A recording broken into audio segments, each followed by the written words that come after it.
Excuse me, but Mr. Churchill is here. Mr. Churchill? In the drawing room.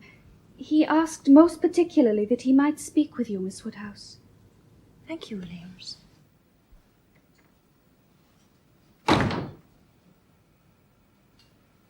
Miss Woodhouse, I have an extremely melancholy task to perform, so let me dispatch it as quickly as possible. I've had bad news from Yorkshire. Your guardian, Mrs. Churchill? Yes, my aunt is ill. How ill, I don't yet know, but she has sent for me. Then you are leaving us? I fear so. That is sad news, Mr. Churchill, very sad. When must you go? Immediately. This morning, in fact. This morning? Yes, my father is coming round for me here very shortly, I'm afraid.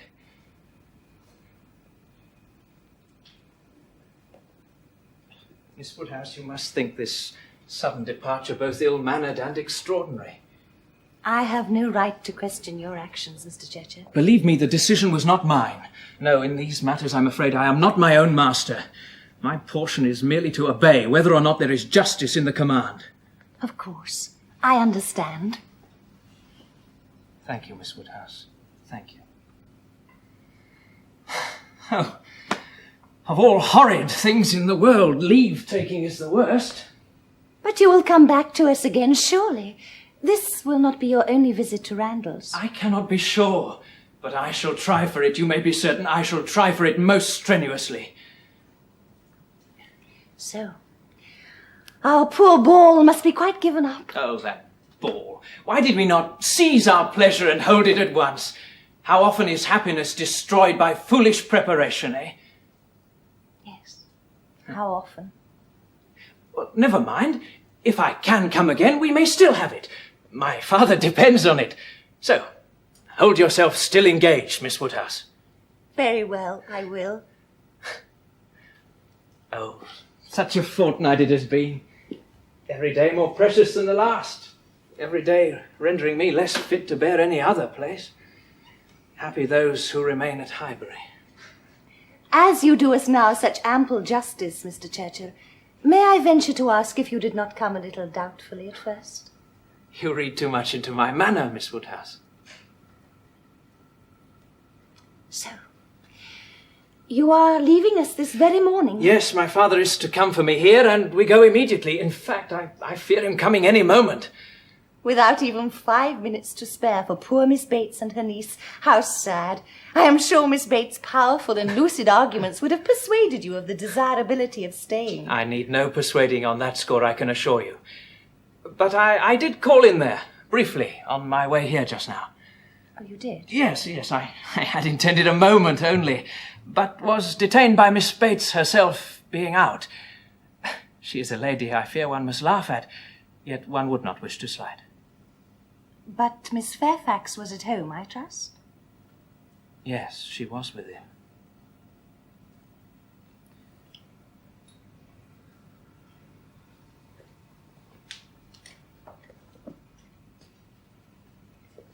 Miss Woodhouse, you have all treated me with such extreme kindness while I have been here, that I feel I owe everyone, and you particularly, the utmost honesty and frankness.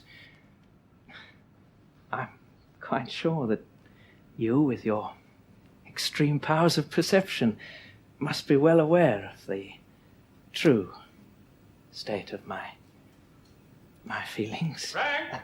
Frank, my boy, the dog cart is outside. Confound. Excuse me.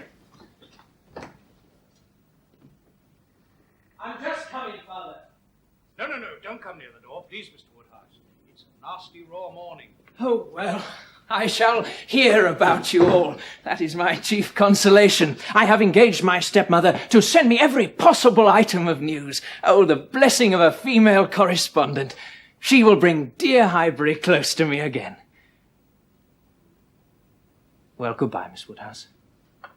You know, do you not, that it is my earnest wish that we should meet again before long. Goodbye. Goodbye, Mr. Churchill.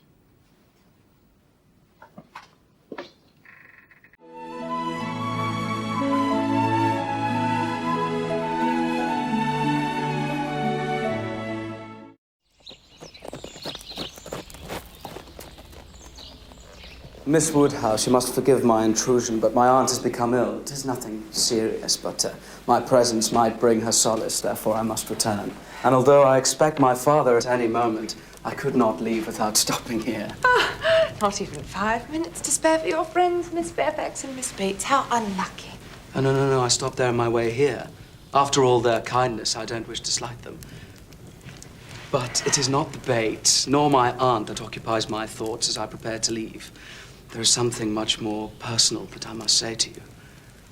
I think you can hardly be without suspicion that I have developed certain feelings for someone of a most tender and devoted nature, which so far I have striven to hide.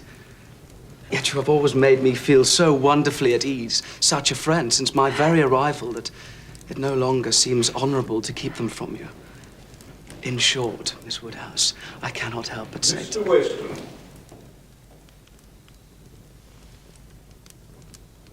Mrs. Weston has promised to correspond.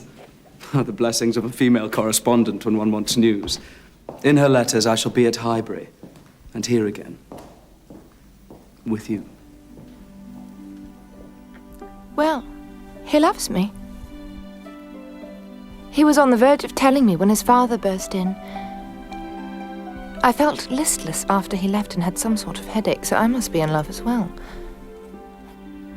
I must confess I expected love to feel somewhat different than this. I may determine how deep a love I feel through his absence.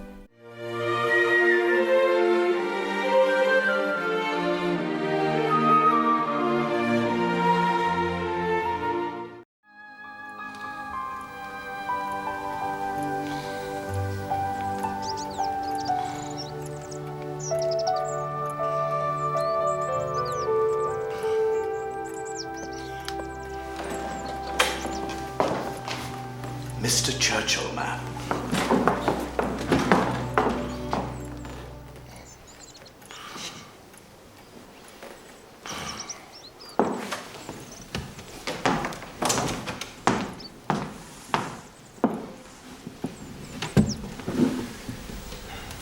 I come as the bearer of evil tidings.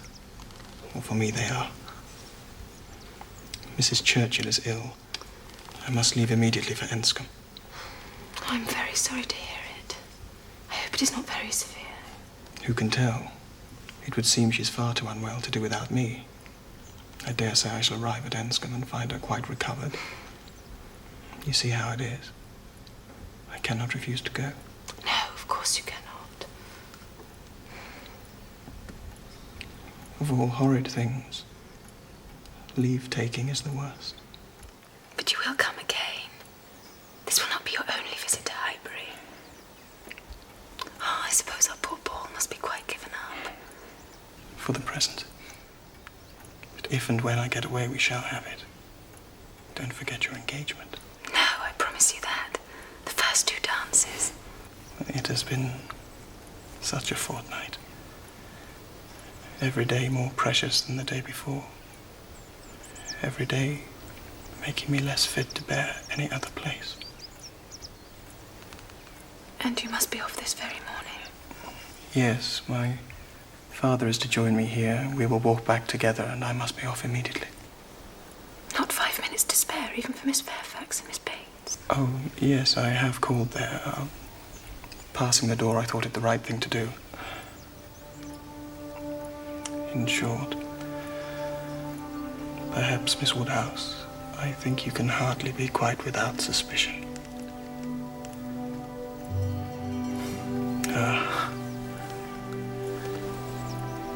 This will be my father. Better not to disturb Mr. Woodhouse. I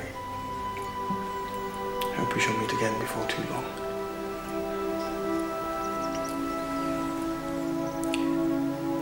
Goodbye.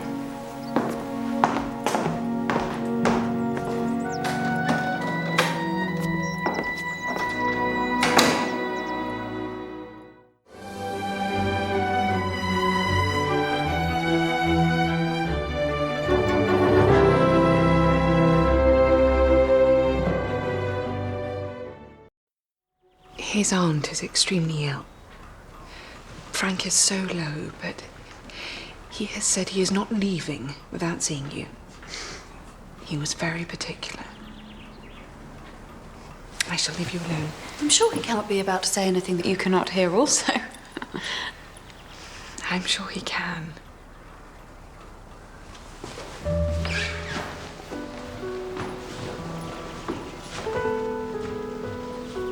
What can he have to say? To me alone?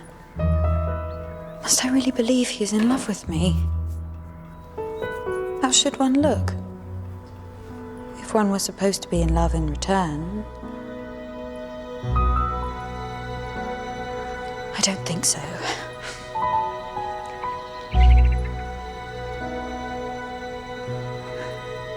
How does it feel to be in love?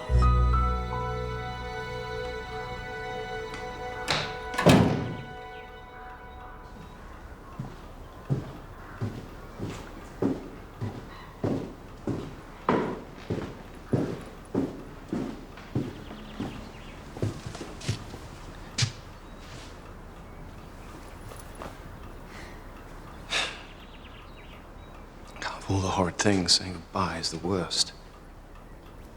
This will not be your only visit to Highbury.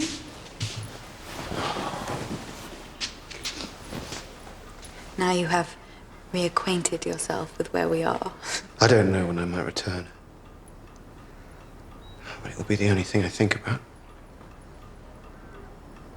Oh, poor Ball must be abandoned. Why did we wait? And why didn't we seize the moment? You said we should not wait. Why are you always right? I am sorry to be right this time.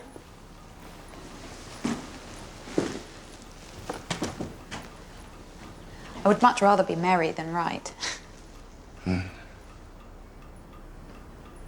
So you must be off this morning? Yes. You will come back. I think we have impressed you.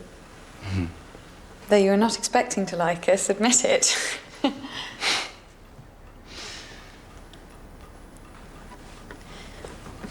What a pity you have no time to visit your other friends before you leave.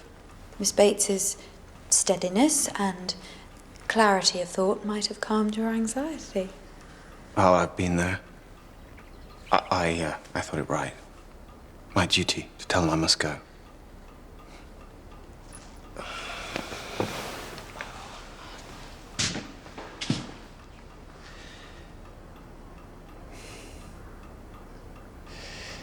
In short, perhaps, Miss Woodhouse, as you know everything, you could hardly be without suspicion.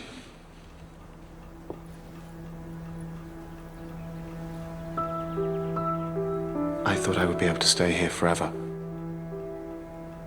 My regard for this place is, perhaps very warm.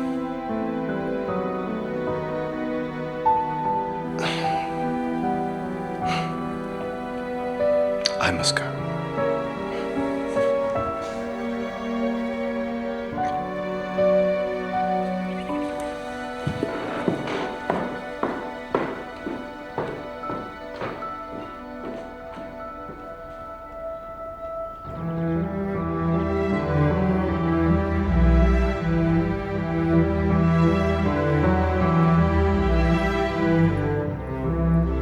The sensation of listlessness, weariness, stupidity, this inability to sit down and do anything.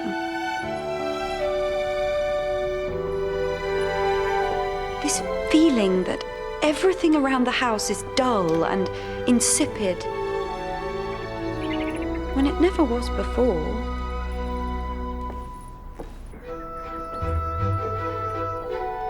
It can only mean one thing.